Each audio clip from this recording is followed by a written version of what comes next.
Welcome to கல்லாப்படி Tamil. இனி நம்ம பார்க்க போகிற காணொளி நடிகர் ஜீவா அவர் நடித்து வெளிவந்திருக்கும் திரைப்படம் ட்ரிபிள் டி, அதாவது தலைவன் தம்பி தலைமையில். இந்த படத்தோட திரை விமர்சனம் எப்படி இருக்கு? இந்த திரைப்படம் நடிகர் ஜீவாவுக்கு ஒரு ரீஎன்ட்ரி ஆகுமா, அதாவது கம்பேக் ஆகுமா ஆவாதா? இந்த திரைப்படத்தில் எல்லா அரசியல்வாதிகளுக்கும் பொருந்துகிற மாதிரி கண்டிஷனை ஃபாலோ பண்ணுங்களேப்பா, அதாவது ரூல்ஸை ஃபாலோ பண்ணுங்களேப்பா. ஃபாலோ பண்ணாங்களா இல்லையா? இந்த படத்தோட கதை என்ன? இந்த படத்தோட ப்ளஸ் அண்ட் மைனஸ். படத்தை பார்க்கறதுக்கு முன்னாடி கல்லாப்படி தமிழ் யூடியூப் சேனலை மறக்காமல் சப்ஸ்கிரைப் பண்ணுறங்க, லைக் பண்ணுங்கள், ஷேர் பண்ணுங்கள். வாங்க பார்ப்போம்.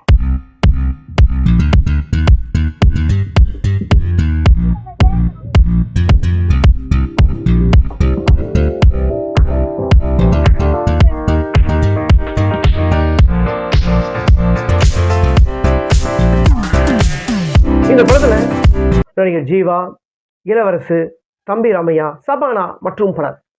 இந்த திரைப்படத்தோட இசை விஷ்ணு விஜய். இந்த படத்தோட தயாரிப்பு கண்ணன் ரவி. இந்த படத்தோட ரைட்டர் அண்ட் டைரக்டர் நிதிஷ் ஷாதேவ். இந்த படத்தோட கதை ரொம்ப பெருசாக இல்லைங்க, ஷார்ட்டாக சொல்லிடலாம். இந்த படத்தோட கதை, அந்த ஊரில் பஞ்சாயத்து போர்டு தலைவராக இருக்காரு ஜீவா.